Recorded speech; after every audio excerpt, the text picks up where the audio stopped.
Your book has a lot of stories in it, Yes. and it has a lot of techniques and tools and ideas of things people can do to create their legacy now and leave that legacy. Share some of those with us, some of the things people can do. Well, the legacy letter I just spoke about. Have you ever been to a funeral and said, "Boy, we should have got his story. Nobody got his story."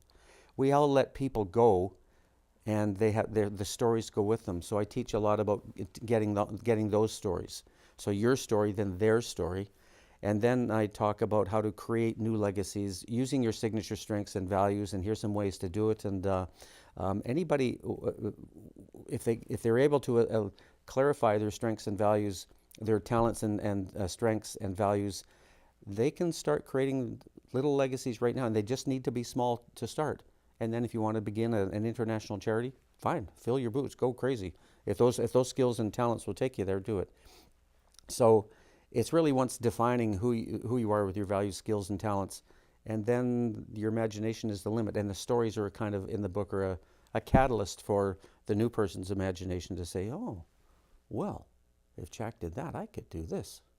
So that's what I want the book to be. I want them once they put the book down, I want their brains stirring a little bit with what the possibilities are.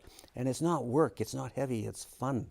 It can Hmm. be a whole bunch of joy to do a small legacy and put it aside. And what I suggest too is have a little legacy journal and just write down and say today I wrote my legacy letter, or today I did this and it connected me to new people. I'll tell you a quick little story about connection again. Hmm. Um, we live in a beautiful part of the world, and we go down the street. We have to turn right because there's a cliff and trees and everything. And we're kind of our house is sitting on the cliff, but we have to turn right. And to the municipality said, here's a great big orange cement thing to make sure you don't go straight over the cliff. In the summer though, it was ugly as heck because they let the weeds grow up, and it was an abomination. So I went out, I looked at it. One of my talents is gardening, so I went over there with my shovels and hose and stuff and started cleaning up this thing. Well, in 5 minutes, 10 neighbors were there. Connection. I'd never met any of them because they're from this side of the street. We cleaned it all up. I said, 20 bucks a piece, please. And then we all kind of laughed. They gave me 20 bucks. I went down and loaded it up with flowers. So for 4 years now, it's a botanical garden at that corner, not an ugly cement thing. And we call it Legacy Corner. And I said to them, and I looked them all in the eye, and I said, if I get hit by those water buffalo, will you guys make sure this goes on? Yeah, darn rights we will. We love it. So little tiny legacy. And that can happen in anybody's life. You just don't be afraid to do it.